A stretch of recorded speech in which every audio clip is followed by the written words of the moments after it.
Welcome to the Employment Wednesday podcast with Yvonne Shabangu. Have you heard of the scripture Hosea 4, verse 6?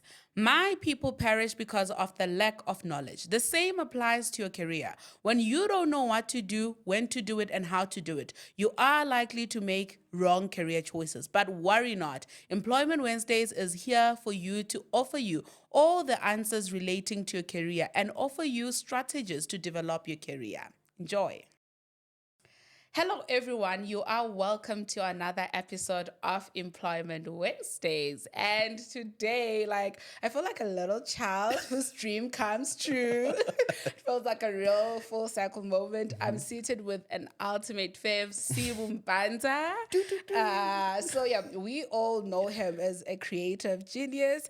And I feel like right now, I think he's an epitome of navigating change because he's been going through so many changes in his life, the small, the big, the difficult, the exciting. So today we get to hear his journey, we get to hear his story from moving from the University of Cape Town to moving to Joburg, radio, marketing, YouTube, content creation, and now DJing. I'm sure you want the tea. I also want the tea. Yes, I'm sitting with Sibu Mpanza, an ultimate fave. I know he's your fave too. Sibu, over to you if I missed anything. Man, no, you nailed it all on the head. Thank you. Okay. I'm so excited to be here. I've seen the other episodes. I mean, it took long to get me here, but it's fine. I waited my turn.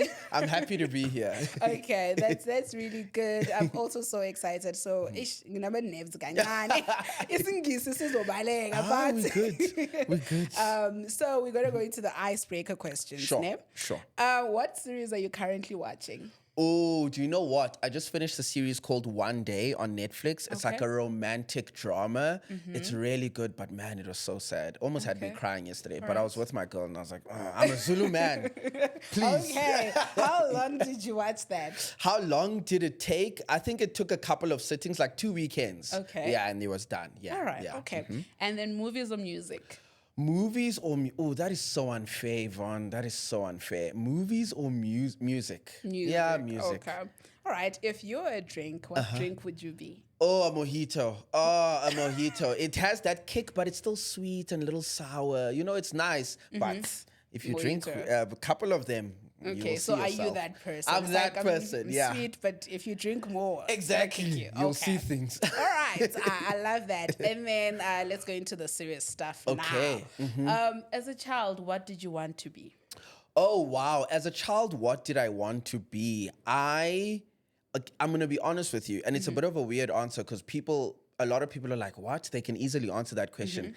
I never had like a thing in mind of what I was going to be when I was going to be an adult, man. I was so focused on surviving the everyday of what I was dealing with then that I honestly never really had okay, one day when I'm grown up, I'll be this, or I'll be a Okay. psychologist or a policeman or a fireman.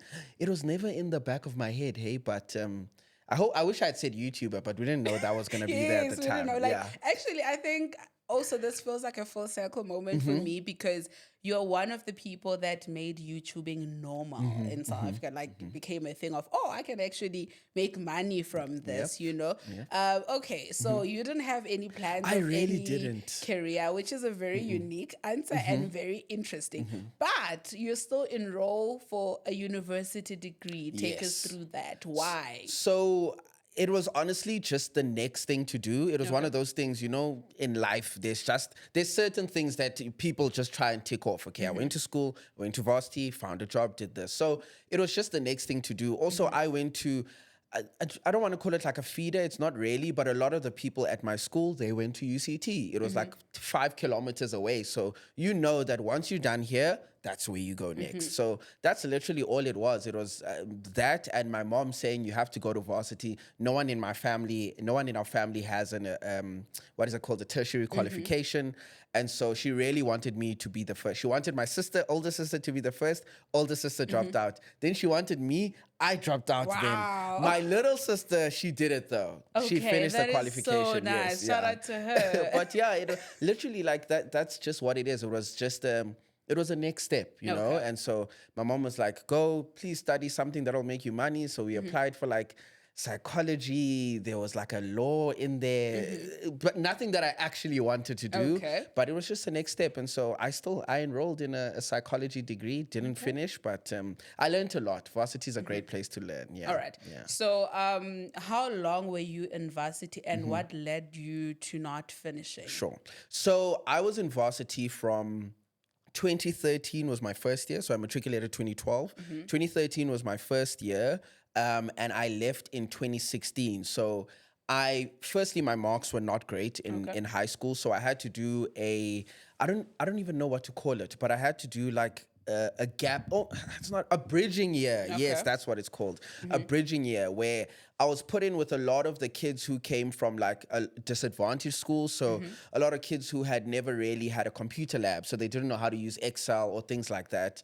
I ended up doing that year, which was it was a little bit of a breeze, because I had done a lot of those things, but my marks were just not good enough because I've just always been a terrible student. So that year I was literally stuck in with kids who were, learning how to open a folder on a computer, like things like that. And so at the same time, it taught me not to take a lot of things for granted, Sure.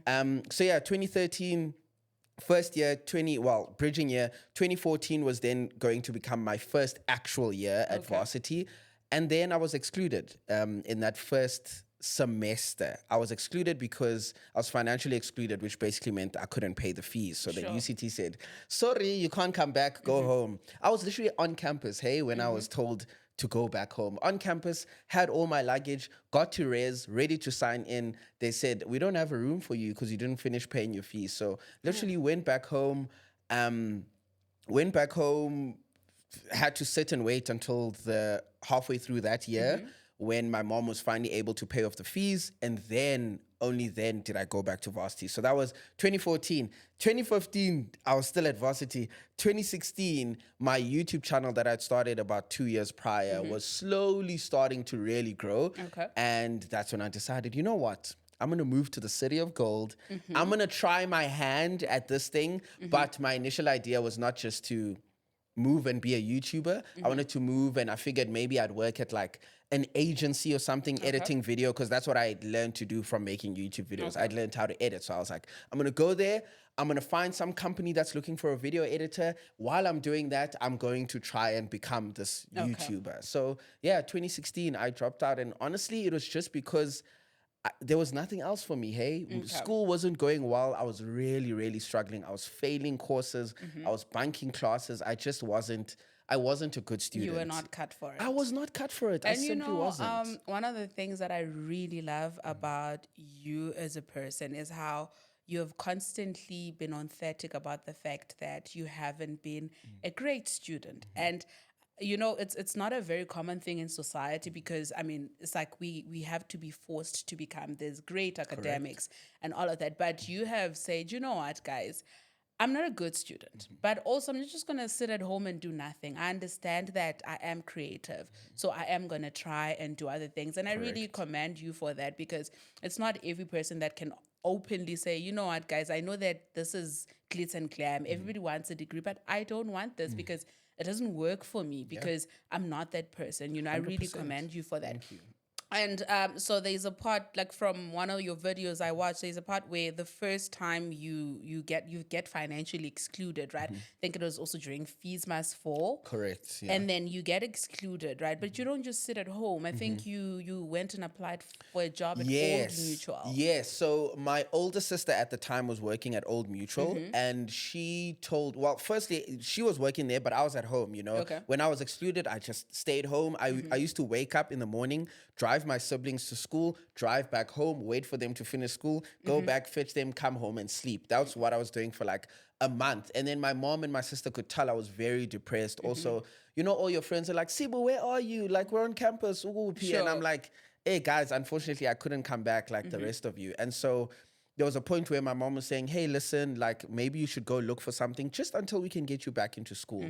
My sister worked at Old Mutual. She told me that there was a call center within there and they were only hiring students because they wanted a night shift group. Okay. So yeah, I started working there. It was one of the most eye-opening and difficult things I've ever done. Call center, yo guys, call center. Also, we were outbound, not inbound, so Okay. people weren't calling us. We were annoying people. Oh, We'd call okay. you at 7 p.m. and say, "Hey, your life insurance is in arrears." You don't want to Okay. get a call from a 19-year-old telling you you haven't paid your life insurance, and Sure. so. Yeah, that was my first sort of taste of employment. Yeah, Okay. yeah. And okay, I think you've answered because I had a follow-up question to Okay. say, what did you learn from it, and how did it change Yeah. your perspective? I think for me, it gave me a great perspective into work life. There was a couple of interesting things. One is that work is tough, guys. Nine to Sure. fives is not a joke. And that wasn't even a 9 to 5, but I could tell that when we arrived and those people were leaving the day shift, they were exhausted. They were finished. And Sure. I remember thinking, we're here to work to go to Groove and buy sneakers. You are here to work to take For care your of your family. family, yeah. Which I was just like, I can't imagine what that feels. And at that point, I'm like 18, 19.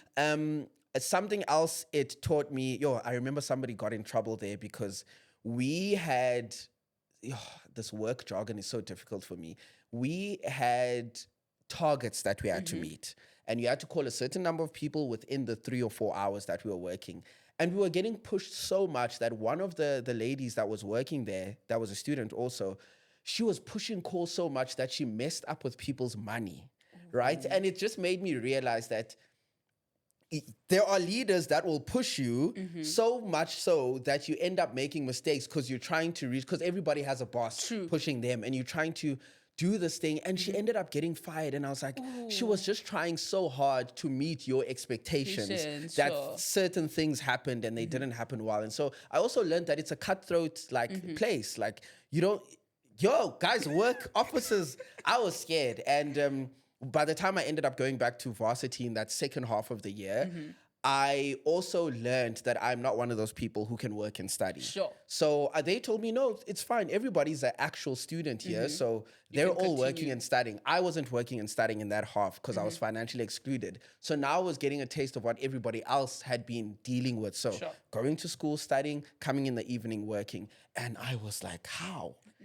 Can't be me. It can't be me. How? Against I was Zeke. exhausted. My brain was tired all of the time. So I also learned there and then that I'm the type of person that is either going to be working or is going to be studying. I cannot be the person that does both. You just need to focus on one thing and excel in it, master it, and keep it moving. You can't 100%. dabble. No. And I think that's a very good lesson to learn, right?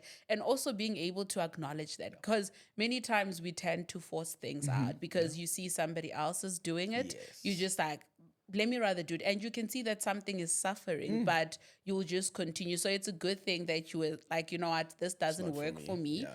So now you go back to school, right? So now everything is sort of sorted and you're going back to school. What then leads you to saying, like, take me to that day where you are like, you know what, I'm not doing this, and not because there's no money, but I'm making a personal choice not to do it. What was going on in your mind? What was the trigger? Got you. So keep in mind that when I go back to school in that second half of 2014, that's when I started my YouTube channel. So I go back and I am trying to, do my courses, but I'm starting halfway through the year, and everybody was like, you're just going to hit the ground running. I did not hit the ground running. I hit the ground and I tumbled and I fell and I tried to get into the courses. I tried to get into being back in the motion of school, and it just didn't work. I ended up bunking classes.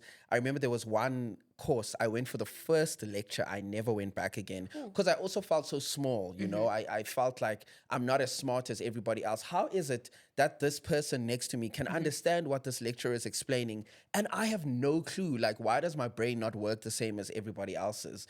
And so I ended up just not going to lectures. I didn't even ask for help, which you definitely can do if you're if you're on campus and you're struggling with things, ask for help. But I completely just closed off, and I spent all my time in the computer labs. We had unlimited Wi-Fi, so that's what I was going to do. So I'd basically act like I was on campus the whole time, but I'm sitting. I'm not. I'm sitting in the BT labs, like just watching YouTube videos. And so the one day I found a YouTuber, Casper Lee, who was talking straight to camera, a South African guy, and I was like, "That's strange. Since when do we go? Hi, welcome to my. Why are you talking to me on YouTube?" And literally 2 weeks later, I decided to start my own YouTube channel because I laughed for the first time in so long. I'd been depressed the first half of the year, obviously not being at school. Then I'd come back to school and I was still like, oh, and I'm struggling with this. Like, why am I not good at anything? And I was just down and out. But when I was in those labs and I had my earphones in and I was watching YouTube videos, yo, Yvonne, I used to laugh, dude. I used to have You were happier. I was happy, man. And I was like, I want to do this too. This thing that makes me happy, I want to do it too. And literally 2 weeks after I found out about YouTube, I decided I'm going to start my own channel. So now we've moved 14, 15, 16, 2.5 years later.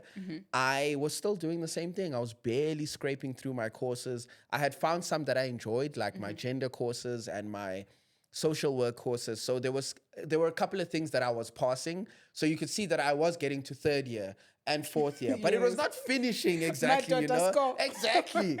But it was not finishing. And it just got to the point where I was starting to get known for creating YouTube content and starting to be seen.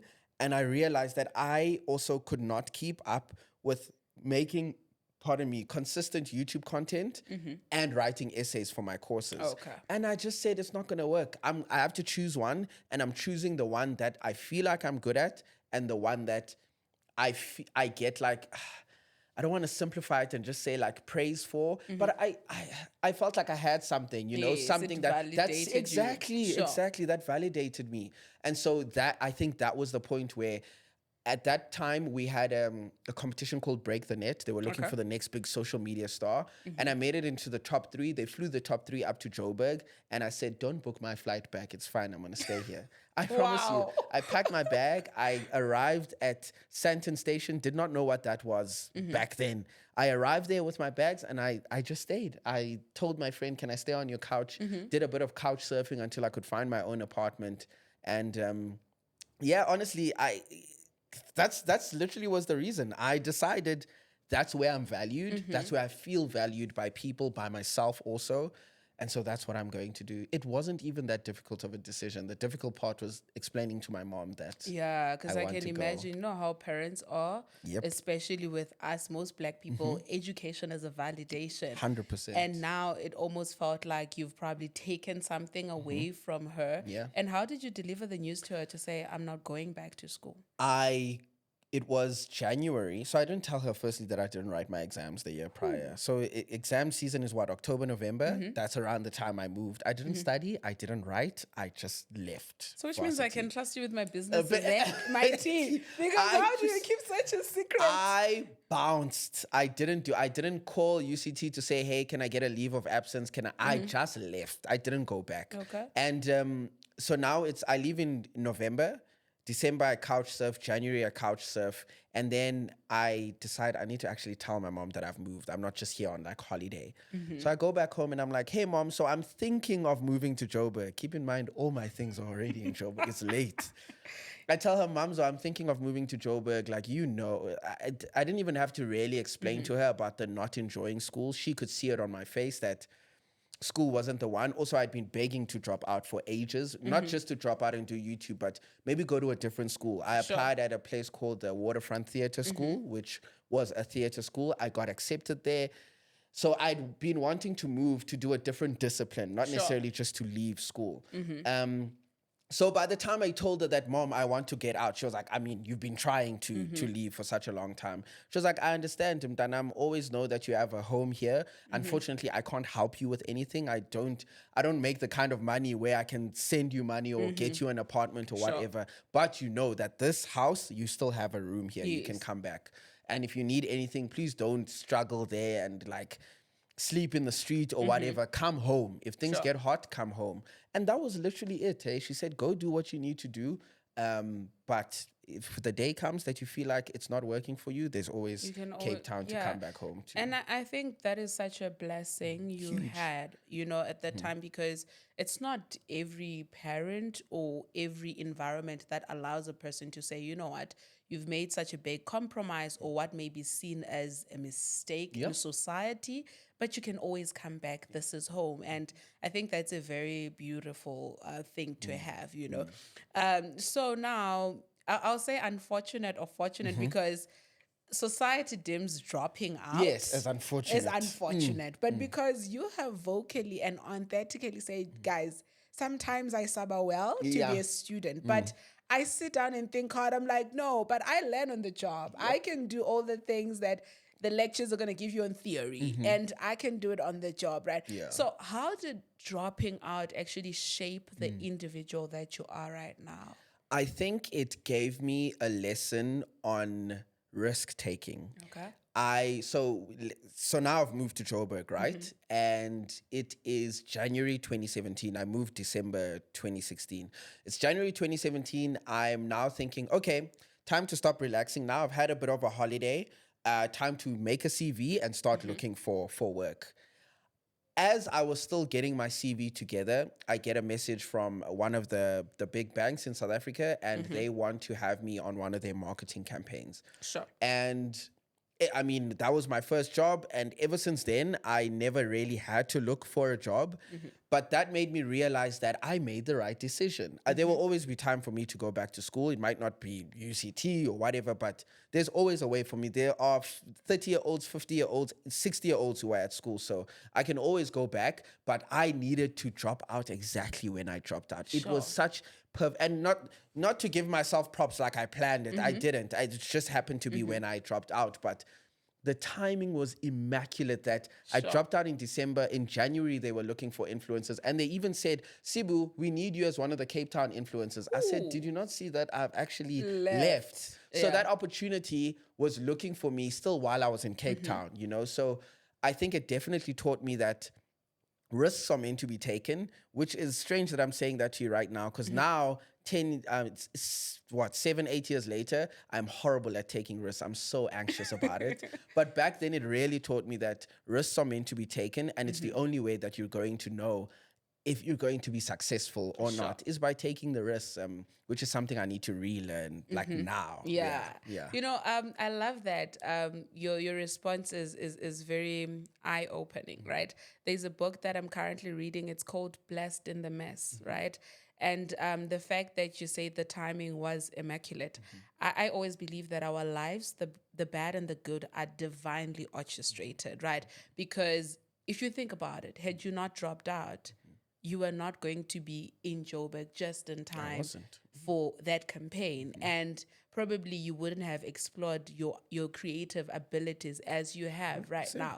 You know, and also it's just to say some things are not glamorous. It doesn't look cute in the beginning, but sometimes there is light at the end of the tunnel. You know, 100%. it is going to be messy. It is going to be ugly, you know, because I can imagine, in as much as you openly say, you were not a good student and you had established that you didn't like that, you liked something else, but I'm sure there were some fears where you're like, shucks. Oh, massive fears. Yeah. Because at the end of the day, even though I'm not a good student, it's all I know to do. You Yeah. know, it's been 12 years and now a couple of years of varsity. So it's all I know how to do. Now I'm going to do something I'd never made videos before. I'd been creative. I'd done music, drama, dancing, all that stuff. But Sure. talking to video, trying to make people laugh or make people think and feel, I'd never done that before. But I just had to trust in my gut. And my gut was telling me that you are happy when you do this. And Sure. so it was the only option. Yeah, so sometimes just choose happiness. Yes. What gives you peace, even Yes. though it's hard, even though it's scary, go for that. You know, you never know. And then to a person, like they're in grade 11 or grade 12, and they're looking to go to university, but they come from a less privileged home, right? What would you advise them to do, given that you experienced financial exclusion and it's not such a great thing? Yeah, yeah.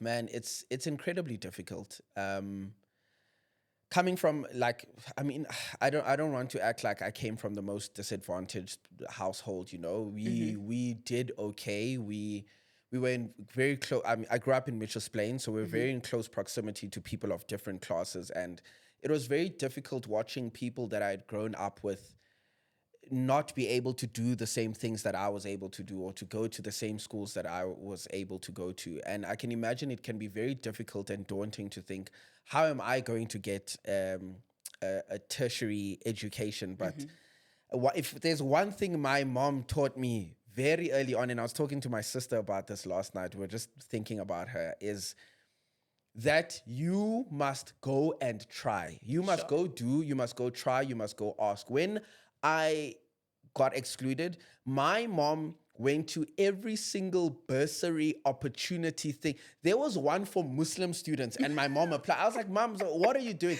She said, Mdanam, you won't know unless you go and you Sure. ask. And then they can tell you, no, this is not for you. Fine. Next person, next person.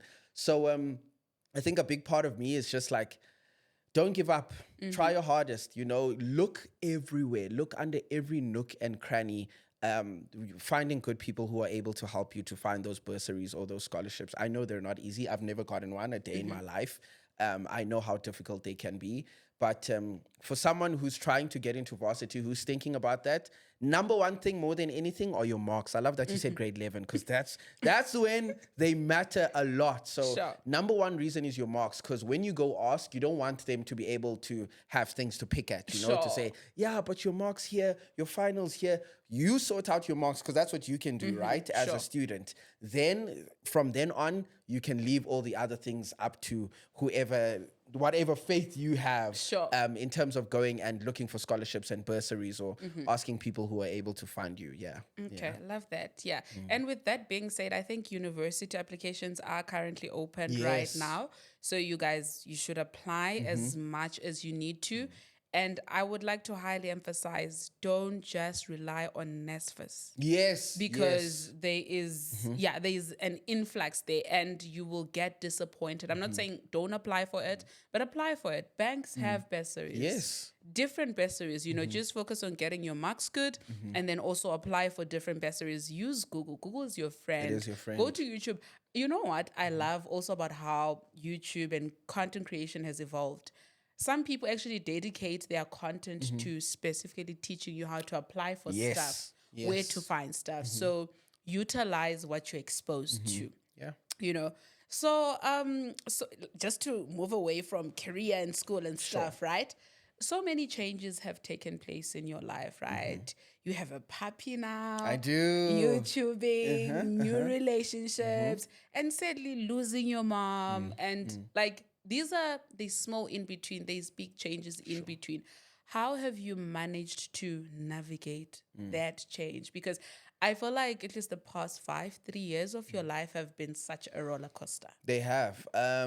Therapy, counseling, dude, counseling. And it doesn't even have to be like a actual like board certified therapist. If you are somebody who goes to church and there's a pastor or there's a guys talking, counseling, therapy, it is the only way I feel like I have survived the past 2 years of my life, is because I have been given the opportunity to talk about it. I think the biggest issue that we have with people like me who struggle with mental health issues is that we keep it inside and then it eats away at us. It eats away at our being, at our core, at our happiness, anything that made us happy. So I think the only way I've been able to deal with these is the counseling from my friends, counseling from my partner, counseling from my siblings, counseling from my actual therapist. Like you said, I've gone through a lot of changes, even like last year with losing my mother. If I was not attending counseling the months before that, I don't think I would have been able to plan my mom's funeral. I would have just fallen apart, which I did in some ways, but where I was needed, I was able to be present. So I always put a massive emphasis on counseling. And for the people listening, I'm not just talking as someone who's just started counseling. I have been doing counseling since 2011. And it's something that has helped me through and through and on and off. Sometimes I felt like, oh, it's not working. This is not for me. But I always go back because I do feel like there are good things that come out of it. But honestly, friends, your siblings, your family, but more than anything, my therapist always says this: the people that you value and that value you, those are the people you listen to. You don't listen to anybody else. The people that you value and the people that value you. And then that's all. That's what got me through a really tough breakup 2 years ago. That's what got me through losing my mother. That's what got me through views dropping on YouTube. It's like talking to the people that value you and the people that you value. Yeah. Okay, that is so beautiful because we we just to speak on therapy, right? I tried therapy. I didn't have any issues or anything like that. But somebody, I think it was I forgot her name, but she's like she used to be the pretty lady with freckles who used to be on Yo TV. I know who you're Is it talking about. I don't have a Hulisan? name, but Yes. yes, I think yes, you're Yes. right. Yes. She said something along the lines of therapy, you don't have to wait for things to crumble. Yeah. You can go to therapy when things are great, right? You can go to therapy to make yourself better where you fall short.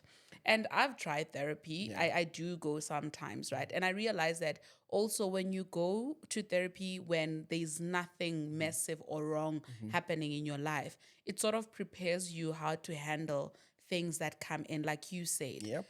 It's almost as if I'd say God, because that's what I believe in, was sort of preparing you or creating a space to say you may lose someone so important to you, but I want you to know that you will be able to handle this because of the tools that you have, you know. So I highly recommend therapy. And also you mentioned something about like YouTube dropping, right? Sure. That's something that I want to touch on because you, like I said, I started watching you like years ago. I think I was in first year, second year. Like I know your first videos. Like I think there's this other one where you were in this room that has a lot of Oh, posters. please stop. That's my bed. That's my childhood bedroom. Yeah. Yes. Yeah. So I've been watching you for a very long time, right? And sometimes I feel like Sibu should be far, you know, in terms of your numbers, because we Sure. love you. A lot Yes. of people love you and all of that. But how did you take the part where your channel almost it's as if it hit a ceiling or Sure. it went stagnant? I think I have been very fortunate in the fact that we were actually talking about this a little bit earlier. Numbers are amazing. Numbers Sure. are great. That dopamine hit is crazy. It's so good. Do you know what's better than numbers? Money, my sister. Sure. Getting paid is the thing that mattered to me the most. Being Sure. able to be there for myself, for my siblings, for my mother. That was the thing that has always been the most important for me. This is not to say that I don't care about views or they don't matter to me, but I've always in the back of my head, I even have a picture that stays on my Safari on my phone that I look at, and it's this website that shows you what 100 people look like, what 500 people look like, what 10,000 people look like. And anytime I ever feel myself going, damn, it would be nicer to get like a few thousand more. I go on that website, I look, it shows me what just 500 people look like in a room, and I go, that's crazy. That's how many people sat down and went on their phones to sit and give me 10 or 20 minutes of their time. And ever since I started doing that, it has not mattered to me whether I got 5,000, 10,000 or 50,000 views. Whatever the views are that do happen, I appreciate those as much as possible. But you know, I still have the people, like you're saying, people who care about me. You know, I'm not going to say it like everybody saying this maliciously, but yes, Sibu should have been further. Sibu should have had a plaque by now, 100,000 subscribers or whatever it is. And while I definitely do appreciate it, I wish people knew how content I was with what I have. Sure. I am very content with what I have because a lot of people don't, hey? Like, I know there's people who have 1 million subscribers, but there's people who have 100 and that's all they have. And they try for years and years and that is all they have. So I appreciate that. I've been in this game for this year will be 10 years on YouTube. And like you're saying, the same people who watched me in 2015, 16, 17 are still watching me now. Somebody said, I used to watch you at varsity. Sibu, I have a husband and a child and a house. I'm still watching you right now with my babies like sitting with me. So that for me, like I always, my partner knows this every single day. The only thing that really, really keeps me happy and going is gratitude. Sure. And it's so impossible to not be like, to not just be thankful for what everybody has done for me over the past 10 years. So while I do like think about the fact that, it would be nice to have that plaque. It would be nice to have this. I am getting paid. I am able to have a roof over my head. I drove my car here today. that, my sister, is more than enough. It's for me. enough. It's You're more than enough content for me. Yeah. and thankful. I really love that. But also looking at you have 2 channels that have over 50,000. It's like, yeah, it feels like 100,000. Yeah. You know, and also not so many people can do that because it shows some level of consistency. Because a person can hit your 100K, your 200K, but when they start a new channel, people are like, "Awa, we are What not must we following do that there?" new Yeah. one." You know, but you have people that really like you and that have stayed consistently with you, and which is such a beautiful thing to experience. And we need the tea. How Okay. much is the most that you've been paid by YouTube? How much is by you? Oh, not a lot. Hey, Okay. I'm not a big YouTube person. I don't even know. I probably made, I don't want to lie, 10, 15,000 Okay. in a month, maybe. But me, I'm a sponsorship boy. That's where. So that's where most of you. Okay, how much has been your biggest sponsor? Oh, my biggest amount in one drop, I think I made, let me think.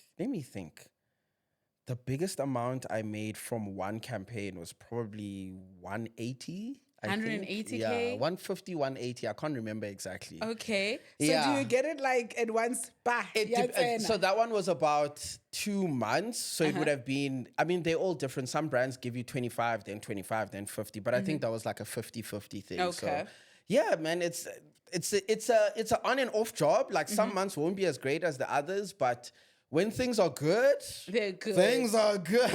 Okay. Yeah. But also, I think now I also understand the contentness of it as much as you still love YouTube and you still post content, you Yes. still share parts of you. But I also understand why you wouldn't be so held up on YouTube because also you do have other streams of Yes. income. So for you now, YouTube is more of, it's an intimate setup. It It's is. like It it's is. family. It's like, family, you know, it's it's like I'm fun. not just going to deliver in jail. I Yes. deliver because it comes from my heart. And if 1,000 of you are sitting here and we're having a good time, that's okay. That's good with me. That's Okay. literally good with, like, YouTube for me is kind of getting together with my family once a week to update them about my Okay. life. Oh, guys, no, this is what happened.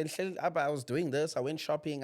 I did this. That's all it is. It's not and it's tough because that's what everybody else wants it to be, but it's not what can I do best to make sure my views triple next month, or which I don't think is a bad thing to think, but for me, YouTube right now is it's purely fun. Like it's Okay. purely I'm there to keep up to date with what's going on with other people, but also to keep people up to date with what's going on with me. Okay. Yeah. Okay, I love that. So now, so many changes happen in your life, the involuntary ones. Sure. But also, I feel like you seem like a person that loves chasing change.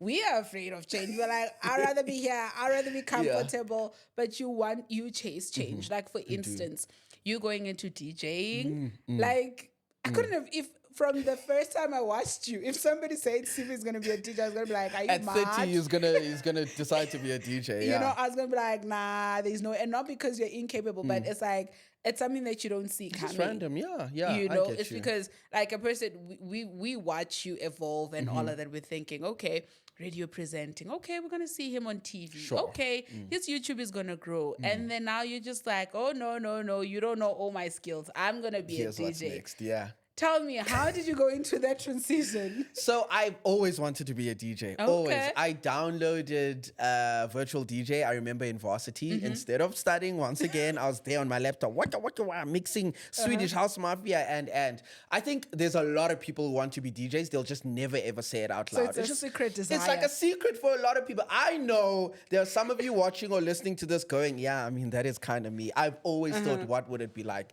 And it wasn't even a thing of, I'm going to become a DJ so that this is what I can do for the next 20 years of my life. If I stopped DJing in 2 years, I did it. I wanted to know how it would feel for me to do this thing. And so I started doing it. But it's been a thought for a long time. And then I met my partner and I was like, yeah, you know, I've always wanted to be a DJ. So it's like, yo, it's just a lot of pre.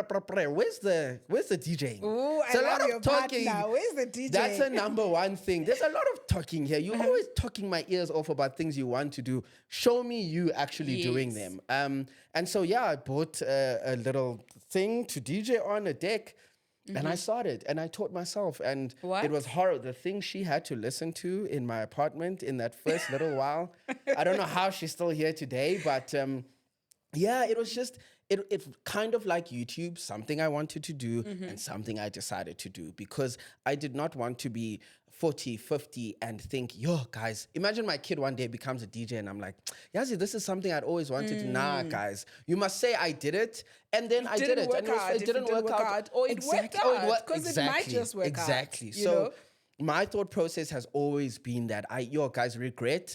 Maybe people are different from me, but when I regret something, it eats at me. It eats at me. So I really want to live my life, especially now as I'm about to start my 30s, with as little regret as possible. I'd rather do it and you guys see me fail. That's fine. That's life. Than never have done it before, because now I can say that I've performed in front of crowds and DJ'd, and that for me feels phenomenal, dude. It feels, even now, like I'm beaming just thinking about the fact that I did something I wanted to do. Yeah. I really love that. And I think it takes so much audacity and courage, because also when you think about learning a new thing is uncomfortable. Very. Like you're saying, you wonder how your partner stayed through. Yeah. Because it's like when you now get it, or you get better at it, you're like, what was I doing? What was I doing? Exactly. You know, it's like when we watch our first YouTube videos, you're like, what? So people actually watched that and they listened. So I really commend you for that courage to learn a new thing, right? But also self-teaching yourself, right? Okay, you can learn, and then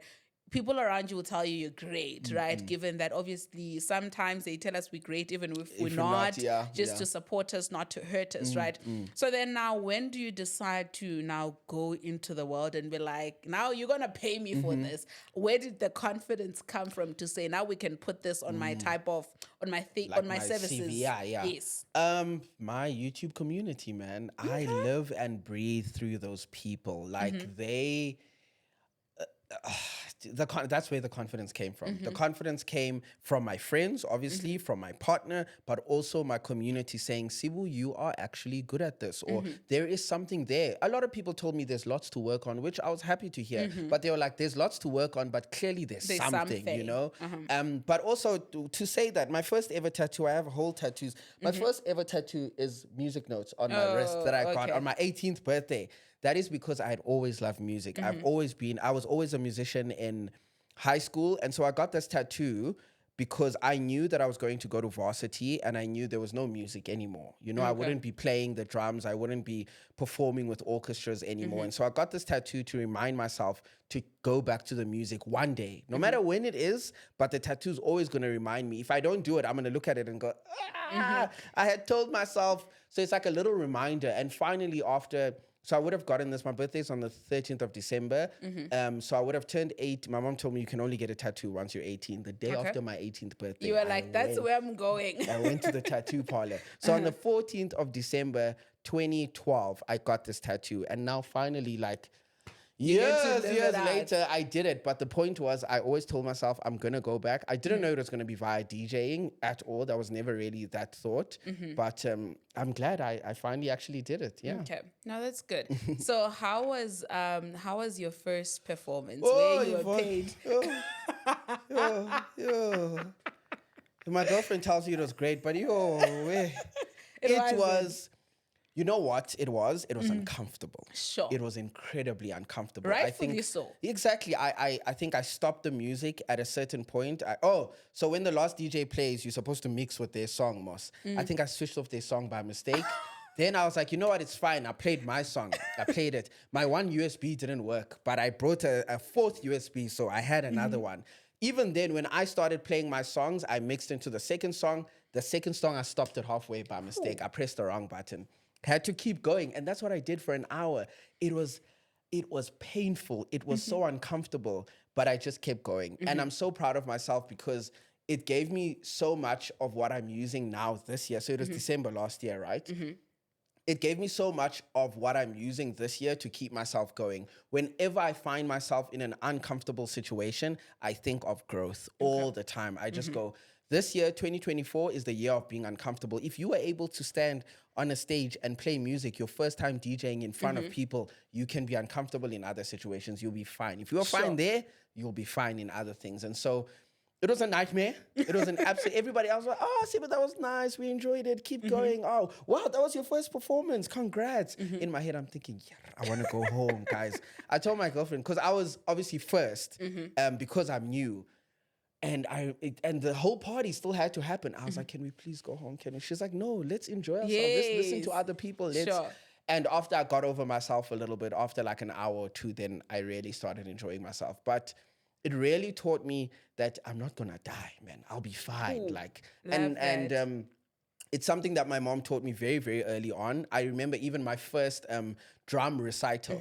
She said, Mdanam, I can tell that you are very nervous, but at the end of this concert, we're going to have to go home and you're going to wake up tomorrow and it's going to be a new day. Whether you play well or not, it's going to end. Sure. The music that you're playing is going to end and you're going to have to move on with your life. So then you can decide whether you're going to take this as a lesson, as something to learn, or you're going to sulk and you're going to be sad and you're going to feel bad about yourself. And so I always think about that. Whenever I have something difficult to do that I don't want to do or that I'm scared of and I'm anxious of, it's going to pass. Time is going to move no matter how anxious you are. Sure.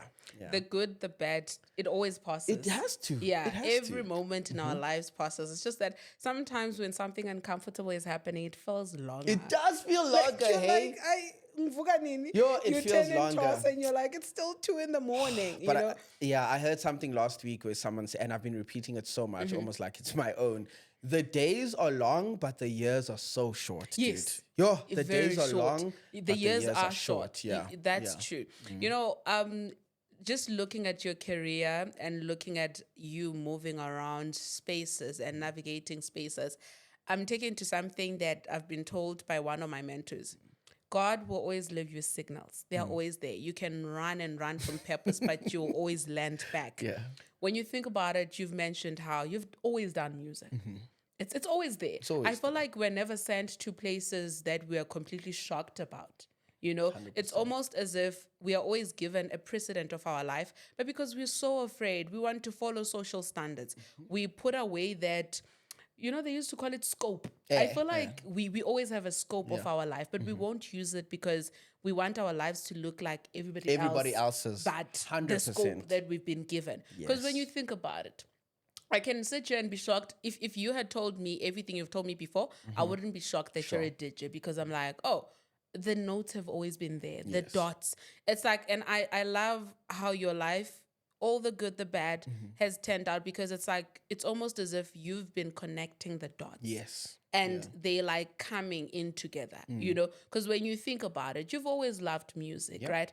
But music is art and art is diverse. Yes. Right? So maybe you thought, I'm going to be a rapper because at some point we all thought I hip-hop. did. Oh, Yvonne, what do you mean maybe? I was writing out lyrics Bars thinking, on yeah, bars, exactly. you know? Yeah. But God was like, beyond the next thing, maybe next year, producer, maybe this, that, you know, because it's such a broad spectrum. And I really love that you've been working with your maker in trying to reach your best self. Yeah, You know, because in as much as there are fears and anxieties and all of these things, but you still step up and say, I'm good at this. Let me try it. You know? So it's really a good thing, and it's inspiring to see that with all the things that have happened in your life, you still look forward to trying something new. Always. I will never stop that. And you know what? I think I have heard it to a certain extent, but I on top of that, I think the reason a lot of people like watching my YouTube channel, just watching my life in general, is because it's a realistic. Sure. It's a realistic. There are Sure. bad things. There are breakups. There are makeups. There are deaths in the family. There are jobs that you get. There are jobs that you lose. That's life. I'm never going to hide the bad stuff because I don't think it makes it as good.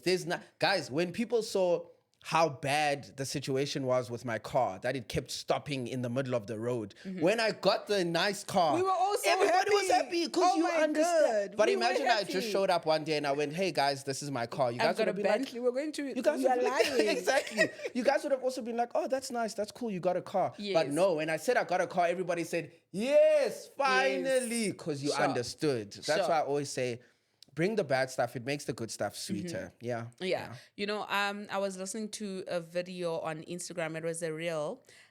This lady said something along the lines of, sometimes you don't have to do too much or say too much, just be. Yeah. And people will love you and gravitate towards you for that. True. And I think your life and seeing you grow and evolve has been that. Right. So, and then you had this horrible, nightmare of a first experience as a DJ. Yeah. What then makes you go back? Because half the time, people, when something goes wrong, we're like, bye, Felicia. I will never do I'm that not again. doing this. I definitely had that feeling. Sure. Don't get me twisted. When we got home, I think I did tell my partner, yo, I don't know if I'll ever like do that again. Sure. That was terrifying. Like I was sweating. Luckily, I was wearing my prescription sunglasses, so no one could see the fear. Yes. But I don't know, man. I just told, I think, actually, no, I do know. Same way with YouTube. My first video didn't get a lot of views. It did. When you look at me now, you would think that something happened back then and it happened so well that I just kept on doing it. But it didn't happen like that. Sure. I told myself, luckily, I think I have YouTube as a thing to always pull reference from. So when I'm uncomfortable, I think, yeah, I was uncomfortable the first time I went to a YouTube event too. And I had to say, yeah, I'm also a YouTuber. Made me very uncomfortable. The first time I ever had to do an emceeing job in front of people, very uncomfortable. Now I'm getting called to MC in different places, getting paid amounts I'd never seen before. So when I had that feeling of being uncomfortable, when I finally got over myself a little bit, I thought to myself, that's the similar feeling I always had. When I was in grade 8 and I had to do my first 16 bars of a drum recital, I was uncomfortable. Sure. But years later, I was performing with the South African National Youth Orchestra. When I made my first YouTube video, I was uncomfortable. Now I have thousands of subscribers, a whole career and a job. So I thought back to myself and I said, okay, just because you are uncomfortable doesn't mean you were terrible. It doesn't mean you should never do it again. If anything, it just means you've learned something. Did you learn something? Yes, I learned to bring an extra USB. I learned not to press that button because it stops the music from the other DJ. So that's what I just told myself. Okay, you've learned. Now do it again. Let me tell you, my second performance, I did it again. Wow. I switched off the song again. And I was like, for real? But I was like, you know what? That time it was uncomfortable. This time it was not as uncomfortable. I just pressed play again. And then I told myself, this is how you learn. Everybody makes mistakes. It's not going to be perfect. I'll be fine. And honestly, in 10 years, nobody's going to go, do you remember Sibu's Soundset Sunday's performance in 20? No, nobody's going to remember that. So that's what kept me going, is that feeling that it was a familiar feeling, that uncomfortable feeling. It was familiar. And I was like, you've done this before. It's not your first time. Stop complaining. Go again. Okay. Go again. Oh, I love that. You know, I really love that also you do give yourself grace. There's something that you mentioned earlier about how sometimes bosses or employers or somebody above you can think they're pushing you, but they may be pushing you too far to end up making mistakes. Yes. But also looking at how you handle the whole thing, that last time I made a mistake. I stopped the music, right? I don't know what to do. But this time again, I make the same mistake, but at least I now know what to do. Yes. There's light. Eventually, I'll stop making I'll that stop. mistake. I won't be pausing because I'll go, whoa, I know what that is. Sure. I really love that you're allowing yourself to make the mistakes and you're allowing yourself to grow. Yeah. Also, I know that you're new into this DJ thing, but is it like a sustainable career? Is it something that a person can actually go into and say, nah, I want to be a DJ and this is it? I think much like everything, it can be sustainable, but I definitely, if I wasn't a YouTuber and TV presenter and stuff, I don't think I would be doing it like full time. Sure. So I think there is sustainability in it, but it's tough. Hey, the music business is tough. I wouldn't be this jovial about it if I didn't have a job already. Okay. I definitely wouldn't. Like the numbers that people pay, like sure, some people are like, oh yeah, Sibu's probably like, he needs to be paid more. But the initial numbers that I always see and that I ask other DJs, I'm like, guys, what are you guys eating? Like, what are you? It's tough out there, especially as a DJ. I think if you want to be a DJ, what I've learned in the short time that I have done it is you have to try and create your own music. Even if it's not the best music in the world, it's fine. You have to do it though, because that's when I think people get paid more, is when they get paid to go play their own music at events and stuff. So it's doable. But man, from what I've seen so far, people are not getting paid, Yvonne. Your favorite DJs that you sing, they're not making money.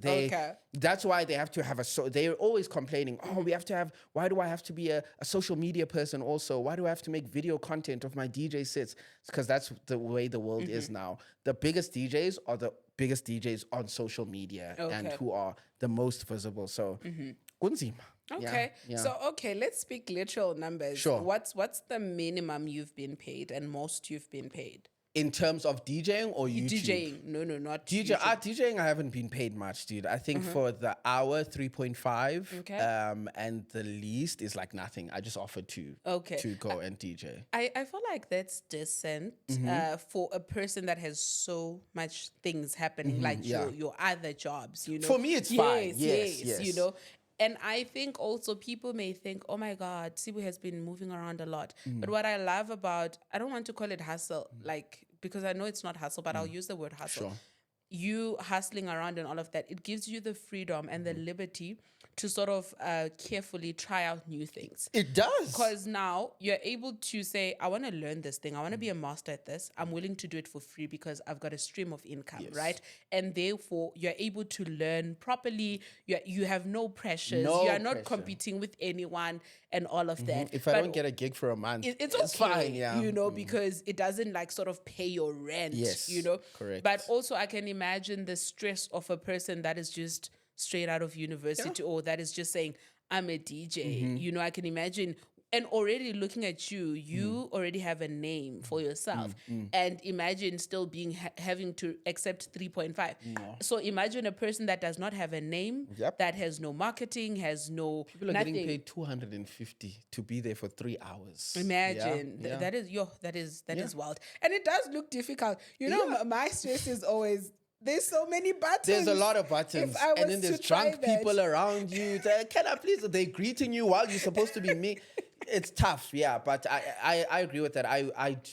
To be honest with you, if I didn't have YouTube, if I didn't have TV shows like on SABC and Channel O, I don't think I'd be putting so much effort into it. But because I have the means to do that, and that's one of the things that I'm so grateful for YouTube, is because it allows me to be able to do other things with my life and explore other things. Yeah. No, I really love that, right? And then, okay, before we go into radio presenting, you mentioned something about sponsors, right? So if a person is new and is trying to go into the industry, how then do they approach sponsors? How do they get themselves out there? Okay. So first I'll tell you the 3 different ways that I predominantly make money. So like we said, the YouTube ads, right? And then with the sponsors, there's 2 different ways. One, they have me on their content. So they'll like call me and say, can you come on our pages and like do something, or we have a shoot and then we'll post it on our pages. And then the other way is me saying this video is sponsored by, whether it's YouTube, Instagram, TikTok, or whatever. Sorry to interrupt, Nay. On the part where you say YouTube, this video is sponsored by, like, then how do they then pay you? Do they pay you according to the views that you get on that video? No, ma'am. It's a set pay before. You are going to pay me whether the video gets the views or not. You are going to pay me. We're obviously going to try and get like the most amount of numbers or whatever it is. But no, you pay before. You don't pay per view. Maybe I know there are certain places that do that. I don't think it's a South African thing to pay per view. So what tends to happen is, okay, now I have like business managers and stuff, so they deal with all of that. But let's say 5 years ago, I would get an email. The email will come in and say, hi, we are Valpre Water, whatever. We would like to be on a social page of yours. What can you do? I'll say, how much is your budget? This is if they don't already come with exactly what they want. How much is your budget? I have this. Okay, I can give you 1 YouTube video, an Instagram post, not a reel, and I can give you a tweet. And then they'll pay for that, for that amount. And then, so that's how it's been working for me for the last couple of years. And I say this to everybody, like numbers matter. Don't ever get it twisted. But the loyalty is what matters more. I say this humbly. There are lots of people who have more numbers than me, but I make more money than them. And it's purely just because of the audience that I have. The audience is stuck in. They are loyal. They listen. They will engage, and they will buy. If it's something that they do want to buy that I'm now selling, they will go and they'll do that. They will tag the brands and say, oh, I bought this because of Sibu. People bought cars because of me, which shocked me to this day. But so that's the thing. So that's how the sponsors work, and that's where most of my money comes from. They come, they say, Sibu, what can you give us? We have 20,000, we have 30,000, we have 100,000, whatever it is. What can you give us? And then I go, I can give you this, and this. Not this. You're not paying enough for this, this, and that. And then That's Okay. how I've been going about my life. Okay. Yeah. So it's ads and then it's ads, sponsorships. sponsorships. And then you had said the three. So I'm saying with the sponsorships, it's two ways. Either I can go on theirs or Okay. I can create the content. They're Okay. asking me to do that. And then the other ways, which are outside of YouTube, like you were saying with the radio and stuff, it's my TV shows on my Channel O show, my SABC show, the gaming show. That's also the other ways, which is really, really nice. TV, I didn't start this thing to get into TV, but it has been one of the highest paying like forms of media that I've been doing right now. Okay. Yeah, which is really nice. All right, love that. So now you moved to Joburg. Now. When you Yes. moved to Joburg, you didn't have plans of doing radio and all of that. no But radio. you end up in radio. Tell us about that. So yeah, I moved to Joburg. I didn't have any of those plans. Not to be not that I didn't want to be, but I didn't think that's what was going to happen. No radio, no TV, no emceeing or anything like that. Sorry, please repeat your question. I was just thinking of it. It lost me. Okay, so you moved to Joburg, right? And you end up in radio. Yes. Oh, how does did that happen? Got you. So with radio, it's quite interesting. I started radio at UCT. Okay. During that time that I was spending a lot of time in the computer labs, I also was spending time in a society called UCT Radio. So I started at UCT Radio just looking for a place to hang out, to meet people. And I fell in love with it. I really, really loved it. And one of the people that taught me there, I had like a 3 a.m. graveyard shift. One of the people that taught me, her name was Carissa Cupido. And she went on to get on like Good Hope FM in Cape Town. So she, big deal in radio. I moved to Joburg. My second year in Joburg, so now it's 2018, I get a call from Carissa Cupido. It's now 2018. Keep in mind the UCT radio was 2015. Now it's 2018. She calls me, hey, I got a gig at YFM, so I'm moving up to Joburg. I'm looking for a producer. I really love the stuff you've been producing on YouTube. I think you could come up with really interesting topics for us to talk about. I said, bet, I'm keen. And I went and that's literally how I got a job at UCT Radio. And then they said, we hired you as a producer, but the station manager was like, she just showed me your YouTube videos so I can tell you can talk. Would you like to also co-present? Fortunately, we can't pay you. We want you here as a producer. But if that's something you want to do, I'm happy to put you in as a presenter. I said, bet, let's do this. That's literally how I got the job. Is the person who had taught me years prior then came back and said, I remember teaching you. You were wonderful to work with. Also, I see what you're doing now by YouTube. YouTube ended up getting me that job. So that's how it happened. Yeah. I think also it goes back to the whole chat of just be, and be a good person. Because I can imagine if you were not that of a great person, she was probably not going to wouldn't have thought remember of me, you, no. and she wouldn't have called you. But like, leave a mark. Do the best you 100%. can. Leave a mark. It may not work for you in real time, but in future, people are going to remember you in rooms you've never entered. My Channel O show, I asked the producer, like, why did you decide to choose me to be the presenter? What? Oh, Chomiako from 2016 I was speaking to her and I said, hey, there's a show that I'm producing. Is there anyone on the top of you? She said, Sibu Mpanza, go find him. He's your guy. From years ago, a friend I hadn't spoken to in a long time. So 100% on your point. Yeah. Yeah, I really love that. And then one of the things that I've noticed about the campaigns you do, they're very aligned to who you are. Like, I don't think I've ever cringed. So there's certain people, individuals, when they do campaigns, you're like, no, but Sibu, I've never seen you drink sparkling water. But I've realized with your campaigns, you're so, like, it matches your energy. It's never offside. How do you get to do that? How do you end up in such a perfect campaign? So I think the thing that works for me very well is, and to be honest with you, sometimes the things aren't fully aligned, but then I'll go spend my time with that thing to see if I enjoy it, to see if I feel it. But I also think because of the type of creator I am as a lifestyle creator, almost anything, I can sell almost anything because I'm a multifaceted person. Sure. You can't tell me, Sibu, you were telling us about the shoes this week. Now you're telling us this. Yeah, because I use both of them, dog. Like, what are you asking me? I use all this stuff. So I think that's definitely what's helped. But also, it's over time, man. It's a skill also, and I Sure. think people don't appreciate that. I'm very glad that you brought that up. It's a skill to be able to talk about things, to talk about products in a way that people can relate to, in a way that doesn't feel very forced. But Sure. it's a muscle you have to exercise all the time to be Sure. able to say this. My partner will see something that I'm working on, and she'll be like, "How are you going to talk about this thing?" And I'll sit there and I'll think, okay, how can this relate to me? How can I make? So it's a lot of skills. Also, copywriting, being able to, pardon me, articulate yourself Sure. in a way that people will listen. It's a skill. It's a skill. It's a Okay. muscle that you have to stretch. You Yeah. keep exercising it and Exactly. exercising it. Yep. Okay. I've really learned so much from this episode, and I hate that it has to come to an end. We'll come back for another episode. I'll come. Don't worry. I'll be back. Listen, and Part that time two. I'm sure, but we approach you say, Anton. Watch. We'll play one of Best-selling my album. songs here. We'll play one of my songs. Yeah, but what is the season of your life called, if you were to name it? Oh man, being comfortable with being uncomfortable. I think I have regressed a little bit in terms of, like I was saying in the beginning, my risk taking. I think I've gotten very scared over time. I've been hurt, and I've become a person who's very, oh, I won't do this. I won't. Even sitting here, I'm inspired. There's things that I want to do in this sort of format, but I've been too scared. I'm like, who's gonna come and sit with me on the couch and talk?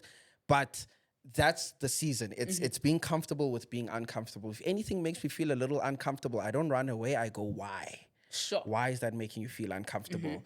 And then I just go further. I push harder into it. I Yeah. love that. Being comfortable with being uncomfortable. 100%. Love that. To a person at home who may be going through identity crisis, no career, they don't know what to do, but have talents, gifts, and all of that, what would you say to them to encourage them? I say listen to your gut. Number one, listen to your gut. Listen to how you feel when you do things. It can be very difficult in this day and age. Like you were saying in the beginning, everybody wants to push you in a certain direction, and it can feel very odd when you want to take a bit of a left.